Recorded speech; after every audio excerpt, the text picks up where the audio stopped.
when he left Vietnam. Sergeant Cooper's fingerprints were all over the knife. His prints were also found on the clothing of Mrs. Jackson and Mrs. Green. DNA from particles of skin found under the nails of Mrs. Jackson were matched to Sergeant Cooper. Strands of his hair were found at the murder scene. The murder weapon itself was discovered hidden in the attic of Cooper's house. So were pathetic love letters he had written to Tanya Jackson, returned unopened. You have seen unspeakable photographs of what Sergeant Cooper did to the three women. Once they were dead, he painted the women's faces with ghoulish-looking blue paint. He painted their chests and stomachs. It is gruesome and twisted. As I said, the worst murders I have ever encountered. You know that there can be only one verdict. That verdict is guilty. Put this monster down. Suddenly, Sergeant Ellis Cooper rose from his seat at the defendant's table. The courtroom audience gasped. He was 6'4" and powerfully built. At age 55, his waist was still 32 inches, just as it had been when he enlisted in the Army at 18.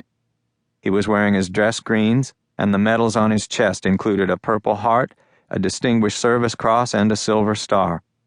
He looked impressive, even under the circumstances of the murder trial, and then he spoke in a clear, booming voice. I didn't kill Tanya Jackson, or any of those poor women. I never went inside the house that night. I didn't paint any bodies blue. I've never killed anyone, except for my country. I didn't kill those women. I'm innocent. I'm a war hero, for God's sake. Sergeant Cooper hurdled the wooden gate at the front of the courtroom. He was on Mark Sherman in seconds, knocking him to the floor, punching him in the face and chest. You liar! Liar! Why are you trying to kill me?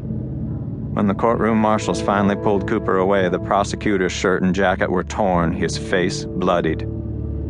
Mark Sherman struggled to his feet, and then he turned back to the jury. Need I say more? The verdict is guilty.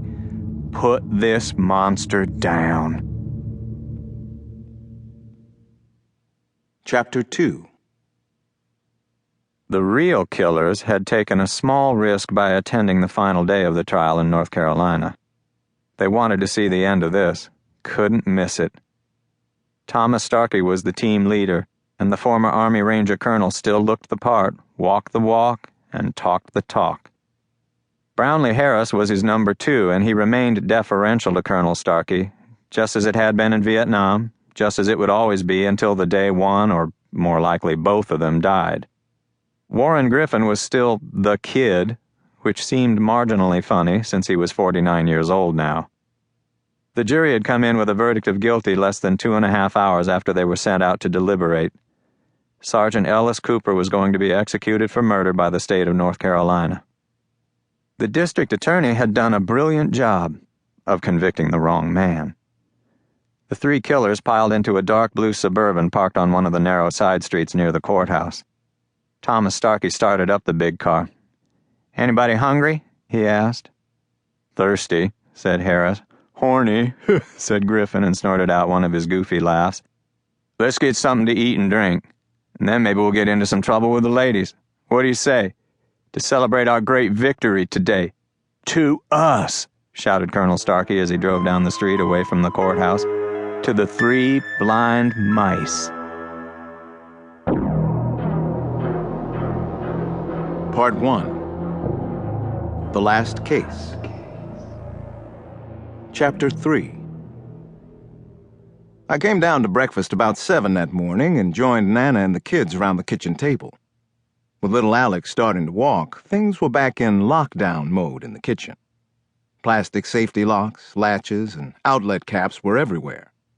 The sound of kid chatter, spoons clattering in cereal bowls, and Damon coaching his baby brother in the art of blowing raspberries made the kitchen almost as noisy as a precinct house on a Saturday night.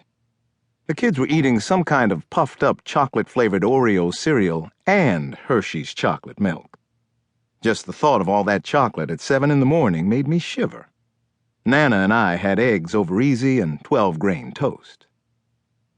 "Now, isn't this nice?" I said as I sat down to my coffee and eggs. "I'm not even going to spoil it by commenting on the chocoholic breakfast 2 of my precious children are eating for their morning's nourishment." "You just did comment," said Janny, never at a loss. I winked at her. She couldn't spoil my mood today. The killer known as the Mastermind had been captured and was now spending his days at a maximum security prison in Colorado. My 12-year-old, Damon, continued to blossom, as a student as well as a singer with the Washington Boys Choir. Janny had taken up oil painting, and she was keeping a journal that contained some pretty good scribbling and cartoons for a girl her age. Little Alex's personality was beginning to emerge. He was a sweet boy, just starting to walk at 13 months. I had met a woman detective recently, Jamila Hughes, and I wanted to spend more time with her.